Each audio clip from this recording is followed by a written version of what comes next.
Good morning. I hope you had a great weekend. I'm glad to have you here. This slide today has an example of something you're going to do in lab today.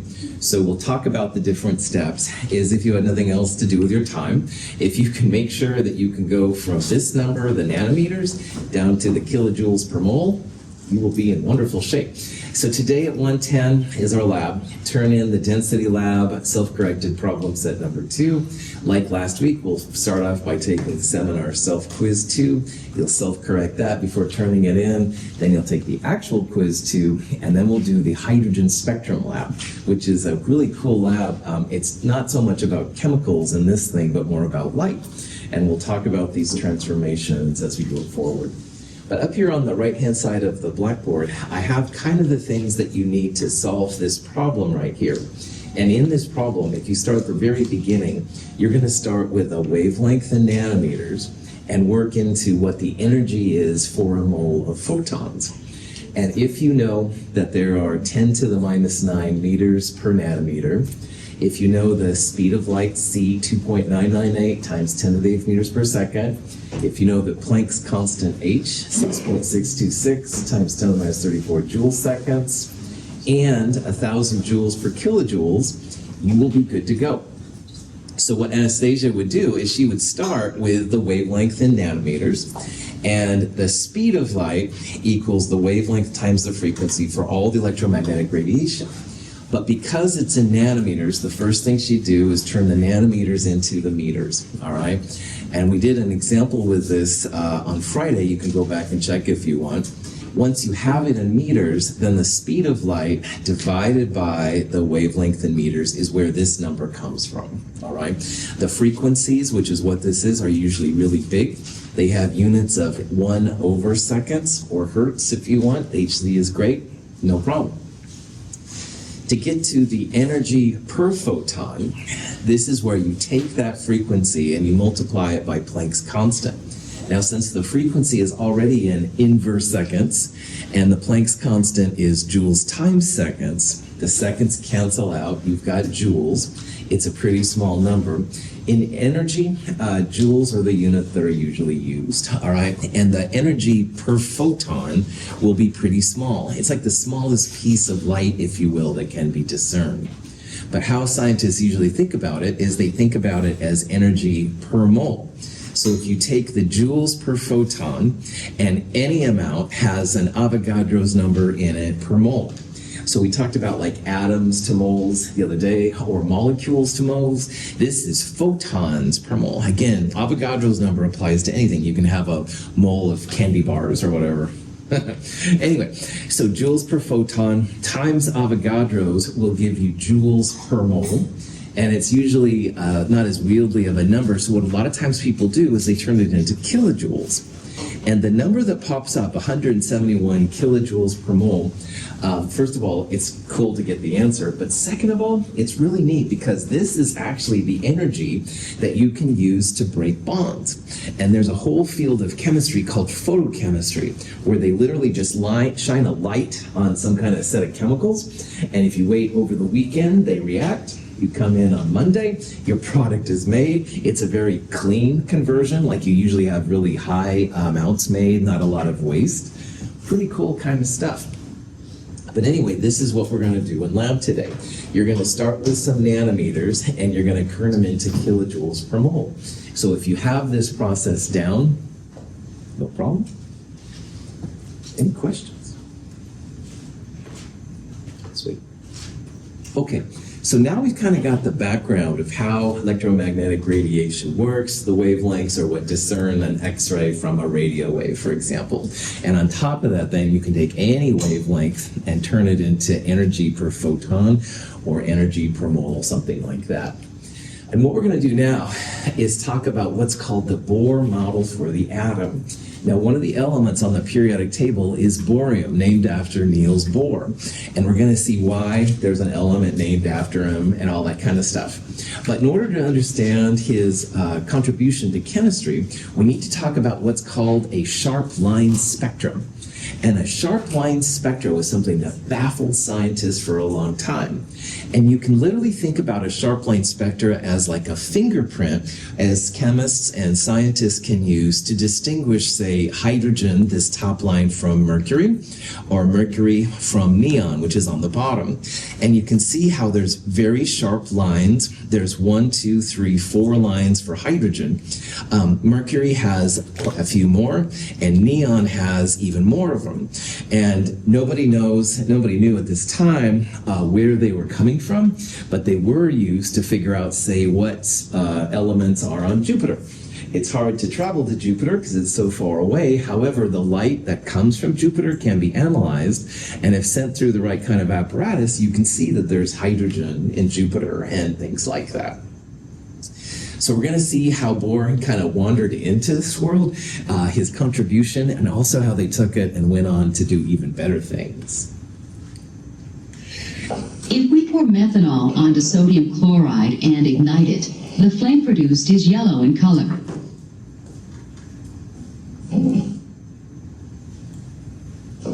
If instead of using sodium chloride we use boric acid, a compound made of boron, hydrogen, and oxygen, the flame produced is green in color. Each salt imparts a characteristic color. The emission of light by heated or burning objects provide important clues to our understanding of atoms. So it's getting close to Halloween. Every flame has its own color if you change the ingredients. Now, if you sat around just a normal campfire, it's usually kind of a yellowish color. There's a lot of sodium around us all the time. And a normal campfire, because there's sodium in the bark and stuff like that, they're usually yellow. However, in my chemist's arsenal, you can change the flame to like boron, which is kind of a green color. Or you can have red if it's strontium. There's even some kind of black flames. This isn't the best video in the world, but anyway, it's very cool. And all of these things come from how the atoms work when they get a lot of energy inside them. So we're looking here at how color is affected by the atoms that are inside it. Neon lights take advantage of this big time. They'll have different ingredients inside the lights, and they use filters as well, so they have a whole bunch of different colors you can see. And that's kind of a cool thing. But what we're going to do here is see more about why those colors come out, all right? And it has to do, again, with those sharp line If a spectra. high voltage is applied to an element in the gas phase, the element emits light. Using a prism, we can split the light into its component colors. Every element emits a distinct set of colors unique to that element. Today in lab, we have these hydrogen light bulbs, essentially, all right? And you turn them on, and they're kind of a groovy red-purple color. You'll see that, which is pretty cool. And all elements and stuff have, like, their own color associated with it. But what's really cool is that people were able to take those light sources, place them through what's called a double-slit experiment and a prism to separate out their respective colors. And hydrogen has 1, 2, 3, 4 dominant lines. This one shows a fifth one over there that I wouldn't consider part of the visible light. But anyway, there's 4 dominant lines when it comes to hydrogen. And again, whoever thought about placing something like that through a prism to see?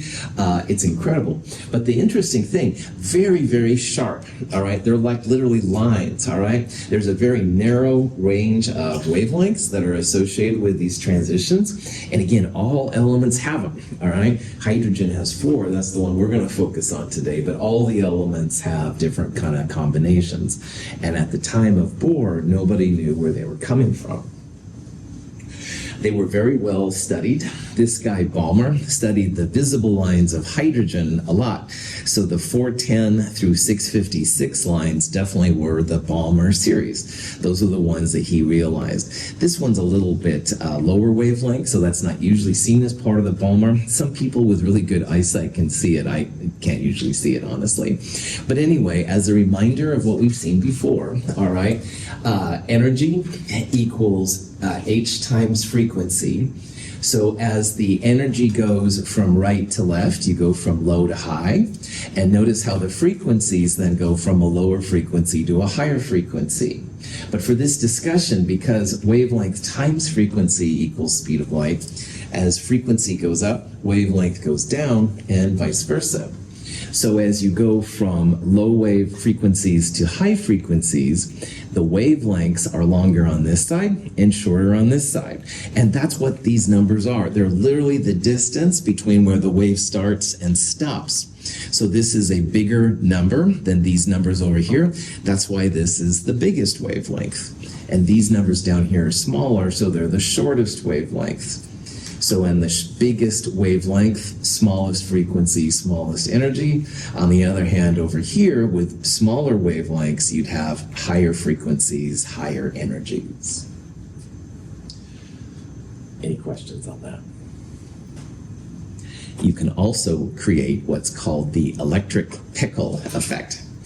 If you take a pickle, which has been soaked in like brine, which is sodium chloride usually, and apply electricity to it, and actually quite a bit of electricity, by the way.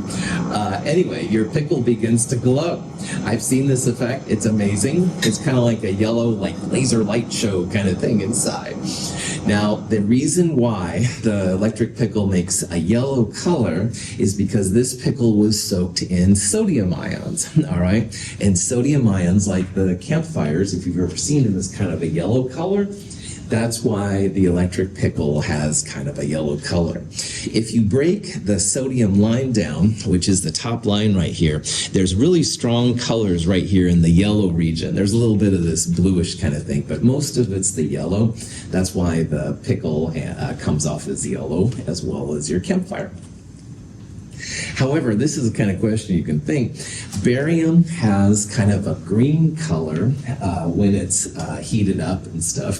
The flames would be green. So the question is, what color should be observed if you have one of these pickles soaked in a barium chloride solution? All right, barium makes a green color. You can probably imagine it's going to create kind of a green thing, which is pretty cool. So anyway, this is a fun demo. If you ever are into making your own pickles, you can just change out the sodium chloride for different types of salts and make some kind of cool colors. Questions? Okay, so when Bohr started thinking about all of this, at the time, the atom had a model like this. They knew from Rutherford's experiment that the nucleus was positive. That's where the protons and neutrons were, really, really dense. But the electrons around the nucleus, they thought orbited like planets around the sun. And a lot of times you'll see models of the atom like this, all right? It'll have like one inner orbit with a couple of electrons. We'll talk about that later.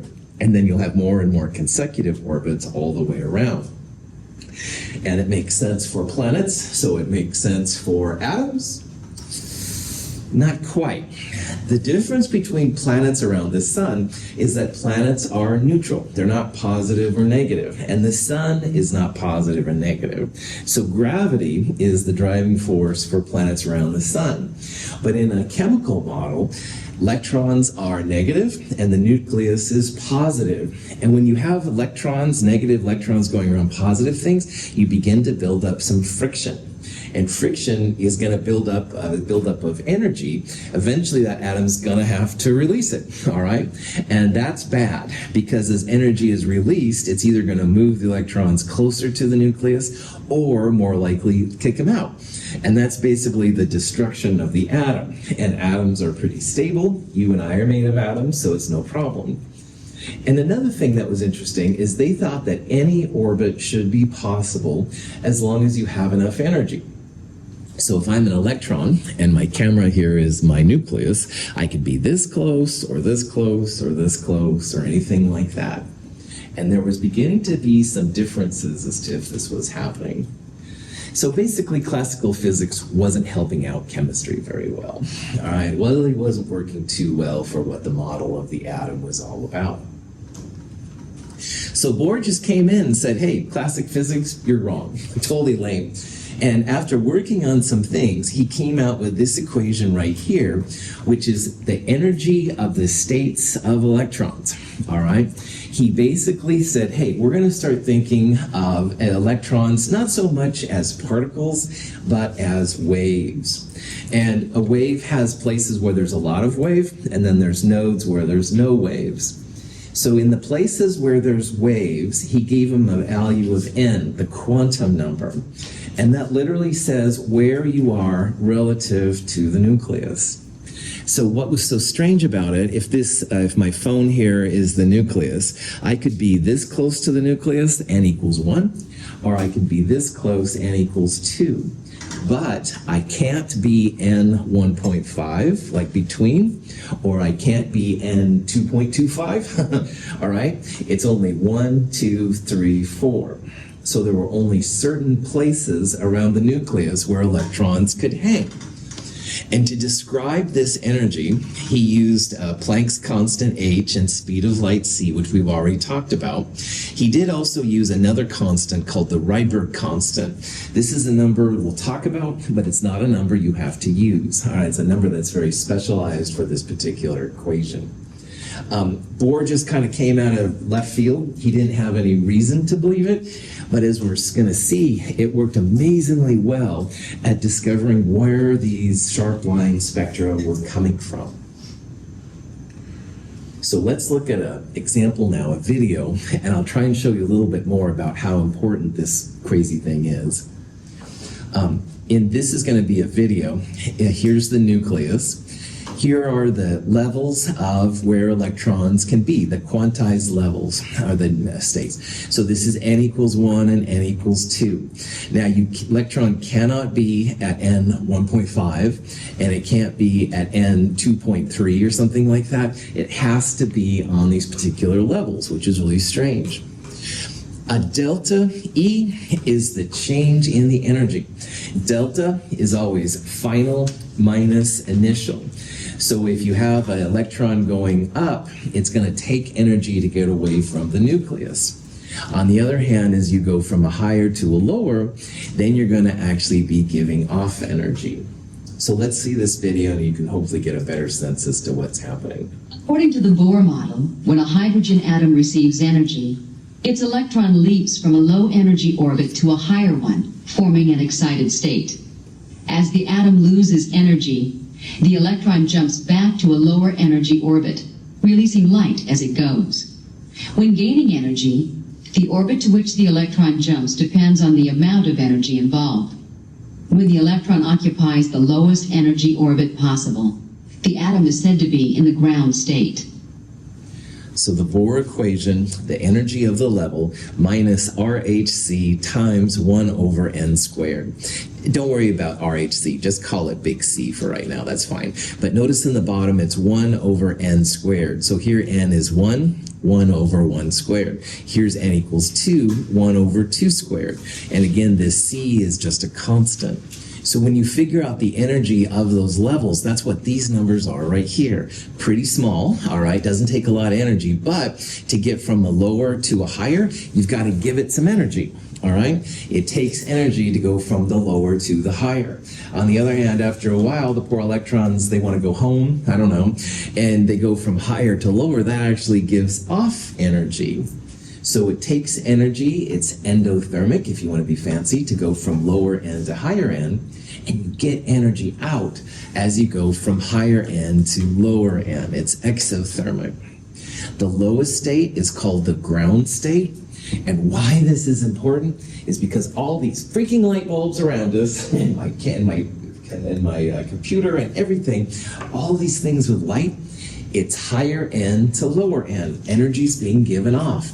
The light that we're using right now comes from a transition where an electron goes from a higher n to a lower n.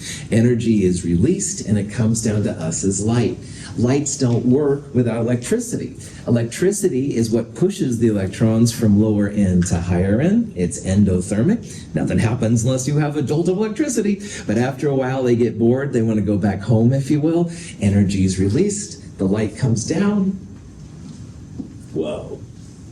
So, in this quick discussion, we've seen several things. One of the things is just how lights work, all right? Electrons in the light push to a higher level, that's endothermic, you don't really see anything. As they come back down, though, that's when the light is given off, if it's in the right energy and all that kind of stuff.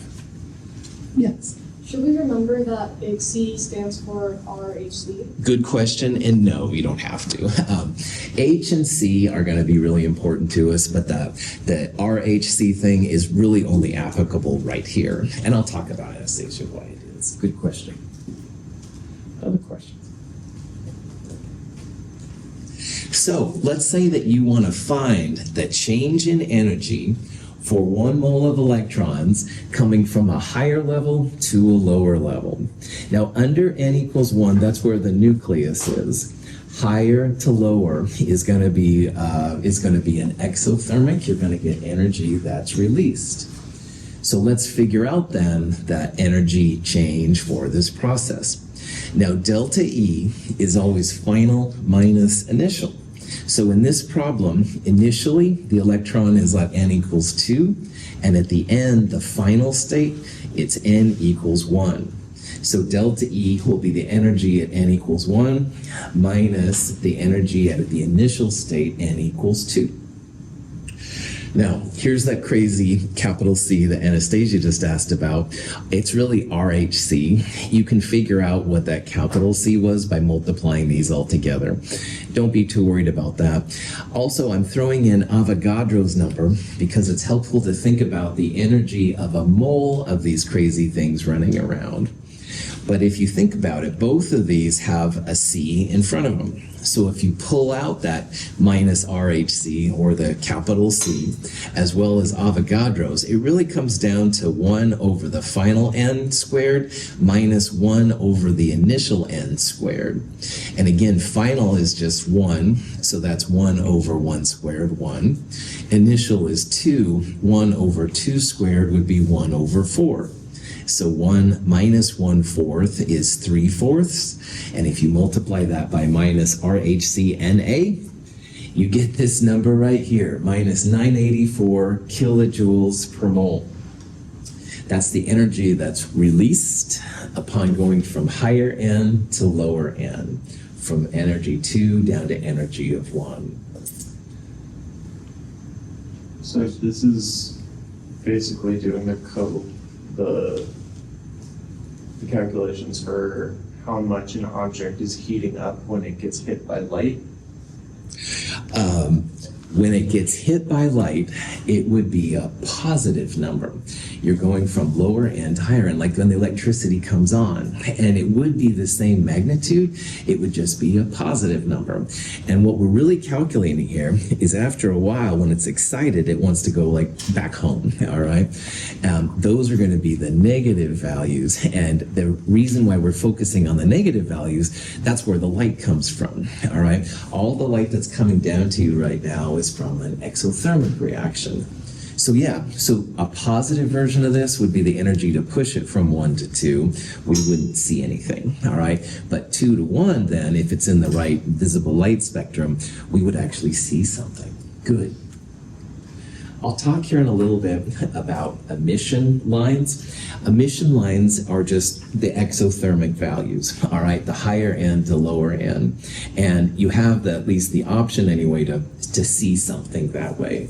So today in lab, we're going to look at the emission spectrum of hydrogen.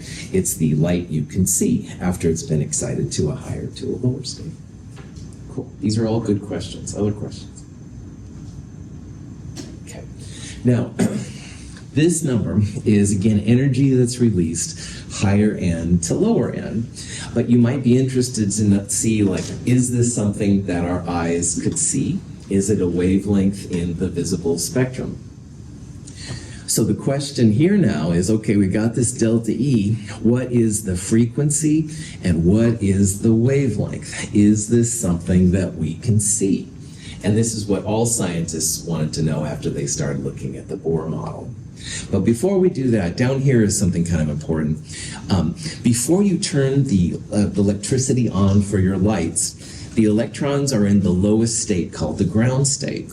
And electricity basically zaps them. Sound effects not necessary. Anyway, kind of gives them a zap, so they go from the lower to the higher state. It's a positive energy. It takes energy to make that happen. But after a while, the electrons say, man, I got to get out of here. I got to go back home. No problem. The energy absorbed is released. So notice, like what Brian said, positive versus negative. The negative is the energy being released. And this is the energy that we would see. So we're going to call this process absorption, talk about that. But this is the process we're going to focus on today, and it's emission. It's giving off of energy. And that's kind of a cool thing too. So if you take that energy, which was in kilojoules per mole on the last page, and multiply it by 1,000, that gives you joules per mole. And in talking about frequencies and wavelengths, we've got to get rid of the mole. So a mole of anything, 6.022 times 10 to the 23rd. A mole minus 1, we talked about this earlier a little bit with something else. A mole minus 1 would be 1 per mole. So what we're doing there is basically units per mole, which is what Avogadro's number is. Now, don't worry about the math right now, but this number, if you look at this, there's a negative right there. Initially, frequency would be a negative number, but the convention is that frequencies and wavelengths are always positive numbers. So I just automatically turned it into a positive number, even though mathematically you would get a negative number. Anyway, once you have the frequency, speed of light divided by the frequency will give you the wavelength. It comes out in meters. You can then use 10 to the minus 9 meters per nanometer to get this number. So this particular transition, 122 nanometers. And the math is a little weird at first. I won't argue with that. It is something, though, if you can try, you'll be good to go for lab today, because this is what we're going to do. This is essentially the opposite of the example I started with. This one is going from kilojoules per mole to wavelength in nanometers, and the example we saw was a wavelength in nanometers going to kilojoules per mole. Questions on anything? Now, if this is a little gobbledygook, I totally understand, but it is all stuff you could do. Here's something, though, that's pretty important. It says, which of these diagrams represents an emission line? Now, light from light bulbs is really called emission lines.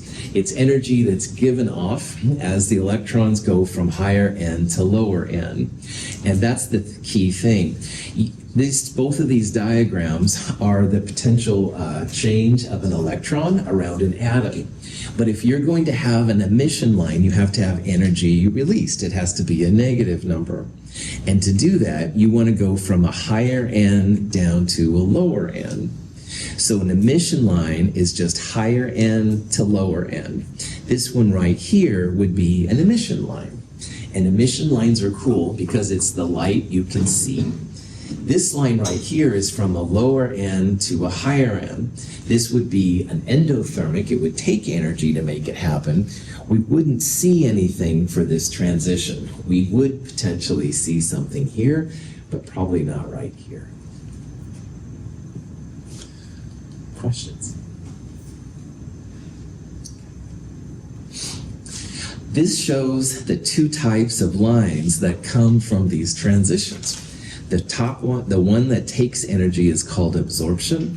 The type that gives off energy is emission. And all the light bulbs that are used are always going to be these emission lines, so the bottom ones.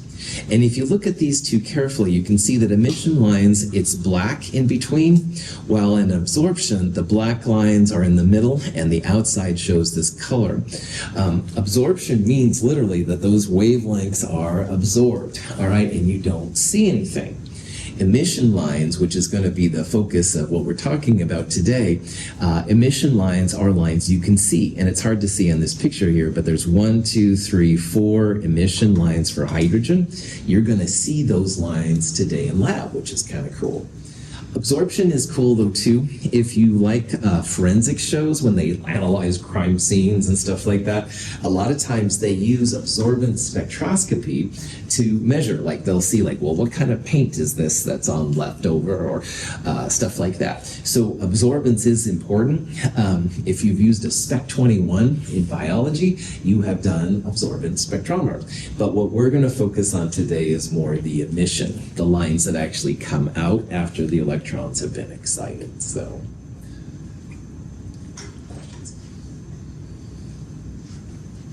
okay, so people did this transition, they went from delta E's back to wavelengths for all the different lines of hydrogen. The Balmer series were the visible lines. There's also the Lyman and the Paschen series, stuff like that.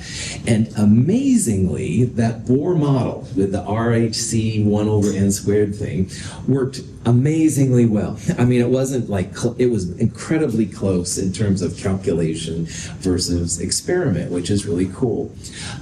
In this diagram, I am showing only emission lines. So for hydrogen in the visible spectrum, you can see what's happening. Here's a 6 to 2 transition.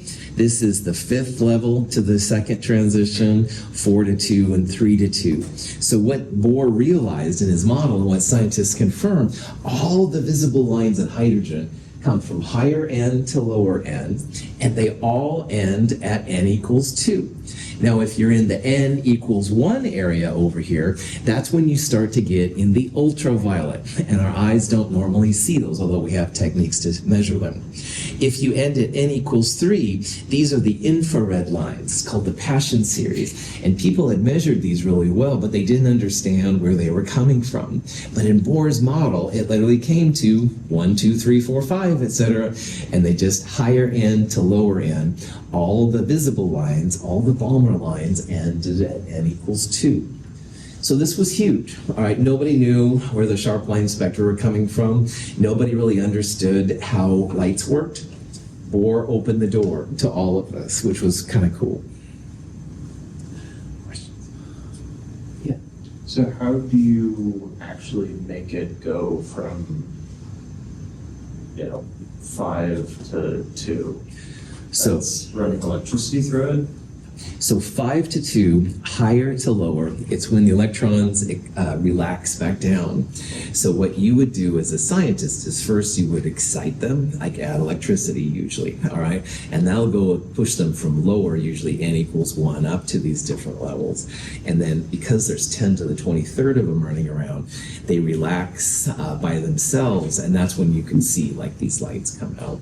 But usually it's just plugging him into like an electrical source and then just watching what happens after the fact. So. Cool. All right, so Bohr really at the time was the bomb. He has the Nobel Prize, they named an element after him. He introduced what are called quantum numbers, which we'll talk about in a little bit. So Bohr was seen as pretty cool. However, Bohr really had some issues with his model. It really only works for hydrogen, which is what we're going to talk about today in lab. It also works for the helium +1 ion, but it doesn't work very well for like helium neutral or carbon or nitrogen or oxygen. Also, he just kind of threw this quantum idea of levels kind of in ad hoc. Like there wasn't like a real reason why he did it. So Bohr definitely got us closer to the model, but now we're going to go on and talk a little bit more about how we got to quantum theory, how we got to quantum chemistry, quantum physics, stuff like that. And by the way, sometimes those are called wave mechanics, all right, and that's legit too. I prefer the quantum name, but that's just me. All right. So this guy, de Broglie, had a really fascinating PhD dissertation. When you get a PhD, you have to write a thesis, all right? And if you ever want to come to my office, I have my thesis in my office. It's 400 plus pages, all right? It was a lot of blood, sweat, and tears that went into that beast. But anyway, I was like, yeah, de Broglie's PhD thesis, 6 pages. I was like, you son of a... Anyway, but it was amazing because his was so short, all right? So, but it was amazing. It's really cool kind of stuff. So here's what de Broglie did in his PhD thesis, 1924. He used Einstein's idea, E equals mc squared, which we'll talk about on and off throughout this class. And he also realized that from the work of Planck and others, that energy equals hc over lambda, all right? So this, and he thought, both of these are energy terms. So what he did is he let E equals mc squared equals hc over lambda. Now, particles cannot travel at the speed of light. All right, this is one of the big things in physics. So instead of c's right there, he just put a v in for the velocity, the speed. And when you rearrange it, you get mc, when you cancel out a c, mc equals h over lambda, and lambda equals h over mv. And this is called the de Broglie wave equation. And at this point, you're probably thinking, whoopee-doo! Oh boy, that's exciting, Russell. But here's why it's cool, all right? Like, waves at the ocean have wavelengths, frequencies. The light, you can take my word for it, has wavelengths, frequencies. But what this is saying is that particles with mass m and speed v have a wavelength. And like, I have mass, but if I walk down the street, all right, hopefully you don't see me walking like this with like a wavelength and a frequency and stuff like that. And I don't see most of you anyway walking with wavelengths and frequencies. But this is what de Broglie's wavelength said. He said, hey, wait a minute, particles have wavelengths as well. And nobody knew on his thesis committee what to do with this. So they called Einstein. Einstein looked it over and said, give this guy his PhD. And so de Broglie is seen as cool. Yeah. Doesn't V also stand for frequency? V is velocity and nu is frequency. They're really, really similar, all right? And I don't even mind if you use the same symbol, but technically nu is the frequency and V is the velocity. But they look super carefully close and stuff, so yeah. Cool. You can think of frequency as like a velocity for light, for quantum particles and stuff, so. But really the V here is that. But if you use them differently, it's fine. If it was like given in a problem, would you like clarify it or? You can figure it out for yourself based on the units. What are the units of frequency? Seconds. Yeah, inverse seconds. That's right, 1 over seconds. I like both those answers. And speed would be meters per second. However, I would also tell you. Other questions? All right. De Broglie rocked the science world. It wasn't totally obvious at first, but it became super important. We talked about on Friday how electrons can behave as, light can behave as both particles and waves. And through the work of de Broglie, you started to see that not for light behaving as particles and waves, but electrons can do this too. So let's say that you had an electron, and here's the mass in kilograms, which you have to use for this equation, and it's traveling at 3/4 the speed of light. So pretty fast, but not the speed of light. If you throw all the math in, here's Planck's constant h, here's the mass of the electron in kilograms, which, by the way, I would give you that number too, speed of light, and it's 0.75, 75%. Anyway, you end up with this value for meters, 3.23 times 10 to the minus 12 meters. And this is actually a measurable wavelength. If you have electrons traveling super fast, you can measure what their wavelengths are, which is absolutely amazing. In this problem, if you look at the units, a joule is what they call a derived unit. A joule is actually equal to a kilogram meters squared per second squared. And that's where all these units come from, but that's also why you have to use kilograms there for the mass. 99% of chemistry, grams are the mass, but this is one time where kilograms would be the mass. It's cool. Now, here's just... Electrons have wave properties. If we shoot a beam of electrons through thin metal foil, the atoms of the foil cause the waves to interfere with each other. The interference, or diffraction pattern, can be recorded on photographic film as a series of concentric circles. This video is what people see. They have like essentially like an electron gun that fires electrons, all right? And if you fire the electrons like a beam at a thing of metal, you'd think it would be like a bullet. And the bullet would like break through the metal and you'd have like a big bang right there in some kind of detector. But what they see instead is this pattern, which is a lot like if you've dropped a rock into water. The concentric circles kind of go from the point of impact. These are the properties of waves. So electrons will actually behave as waves in these kind of things. And this is wild because electrons do have a measurable mass. It's much smaller than the proton and the neutron like we talked about. But here electrons, they're behaving like waves. Now here's another example.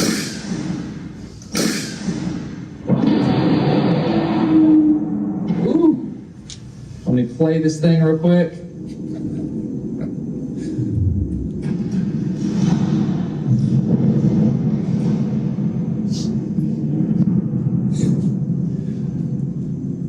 YouTube is amazing. Things like that. Anyway, this is a video. They took a baseball, which had a mass of 115 grams, and they were able to fire it at 1,000 miles per hour, which seems pretty fast to me. However, when you do the math, the wavelength comes out to be 1.3 times 10 to the minus 33 centimeters. And that is very, very small. We don't have the technology to measure a wavelength like that. I mean, it looks like from the video, like it was going super fast, all right? But it certainly is not like the speed of light fast or anything like that. So most objects in our world don't have measurable wavelengths. That's why you don't see me swooping around, and I don't drink that much IPA, I promise. But anyway, you don't see me like swerving around, and I wouldn't see you doing this either. It's mostly just for really small electrons going super fast. That's when you begin to see the wavelengths. Questions on this? Now, another person in this player was an amazing person named Heisenberg. Heisenberg I have kind of mixed feelings about. I'll tell you about that sometime. But anyway, he was a person that worked in Germany, and he worked in World War II for the Germans. So, yeah. Anyway, Heisenberg, though, did come up with this math thing right here. And what we're going to do is just talk about the results of it. This is called the Heisenberg uncertainty principle. And what he realized by looking at the mass is that you have to make a choice for an electron. You're either going to know their position or you're going to know their momentum. And in physics, momentum is relatable to energy. So as a chemist, you have to decide, is it more important to know the position of the electron or is it more important to know the energy? All right? Now, this is kind of interesting. Like when you look at me down here, you know I'm roughly in this area. You're seeing my energy. I'm still waking up after the weekend kind of thing, but my caffeine is kicking in. So you can make a guess where I am and approximately what my energy is. But if I was an electron, you'd have to make a guess, all right? You'd either know my energy or my position. So you'd either know if I was sleeping or like excited, but you wouldn't know where I was, or you'd know where I was, but you wouldn't know what was going on. So chemists have to make this choice with really small things. And chemists will always pick the energy over the position. So we're going to see here in a little bit, chemists know the energy of the electrons really, really well, but we have to make guesses on a probability where the electron is. So for example, most of the time in lecture, I'm kind of in this little square, but once in a while I might walk over here and say, hey, man, you got some cool stickers on your thing. All right, so you don't know for sure where I am all the time, but most of the time I'm kind of in this square. That's what we're going to do here in a little bit.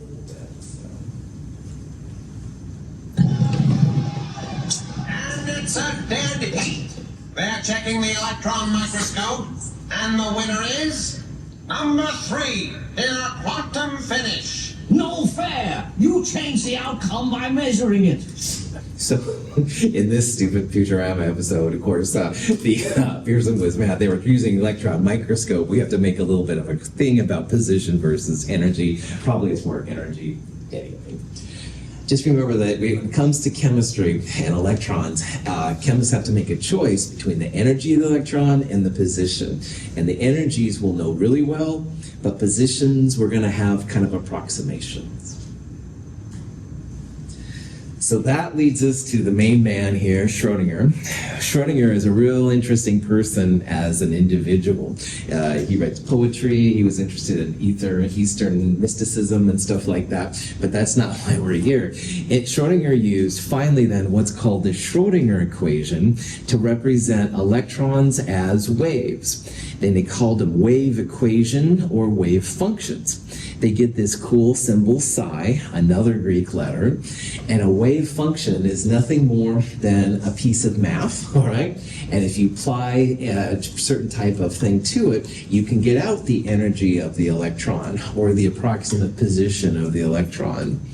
So by him using these waves, quantization, n equals 1, 2, 3 came out naturally. Because waves have nodes, and they can be here, and they can be there, but they won't be in between, stuff like that. So unlike de Broglie then, Schrödinger's example then used this thing. It came out naturally. He used Heisenberg's idea to either make the choice of position or energy. And again, most of the time people do energy.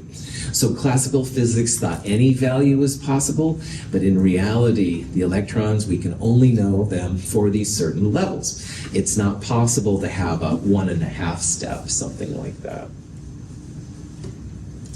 Now, wave functions are nothing more than math equations.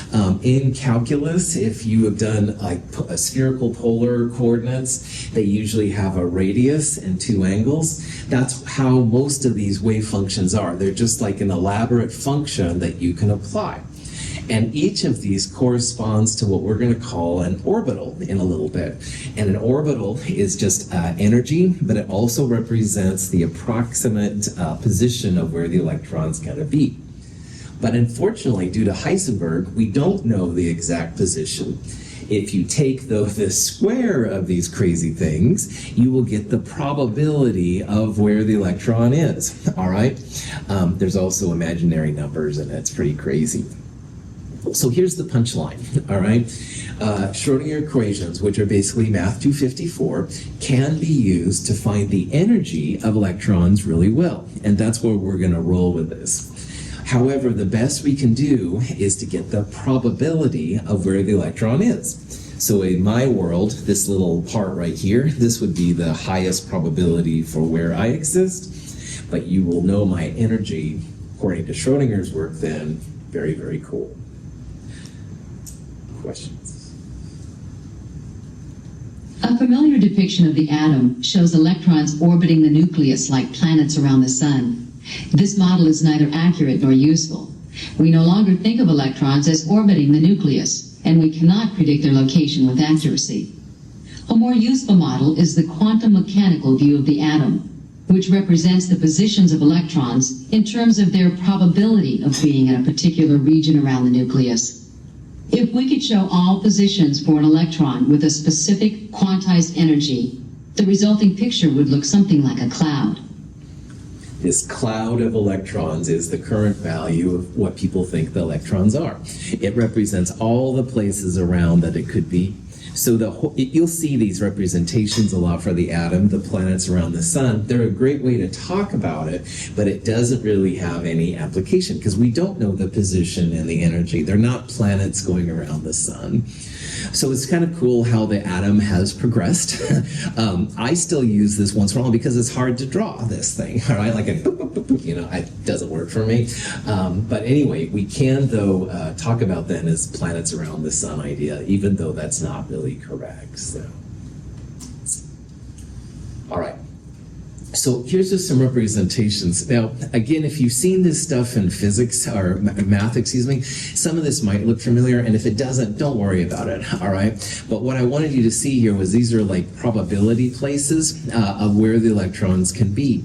And you can see there's like places where there's no electrons. Here there's one there and one there, and they have different values.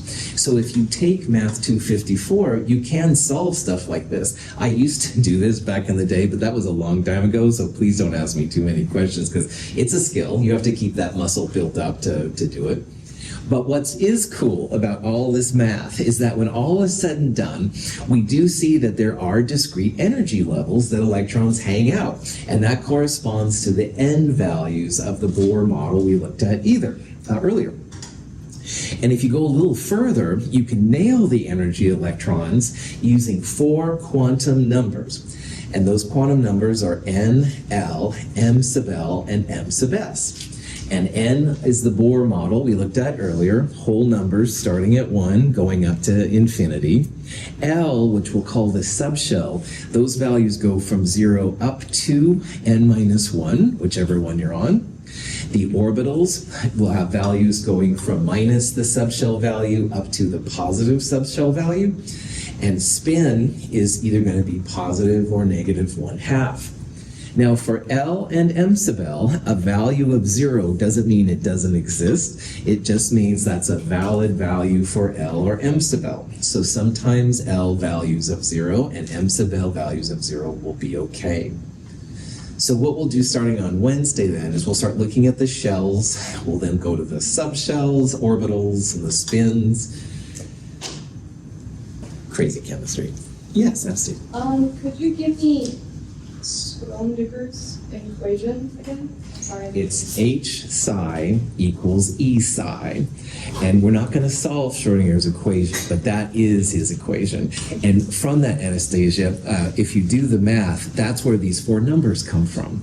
So it's kind of cool. Like you do this crazy math, and crazy with a capital C, by the way, and you end up with these 4 numbers, which even we can use here to describe the energy. Cool question. Other questions? All right. Today in lab, we're going to do nanometers to kilojoules per mole and vice versa. It's not too bad. We'll talk about that more then. All right. I'll see you today at 9:10. Thank you for being here. Have a good day.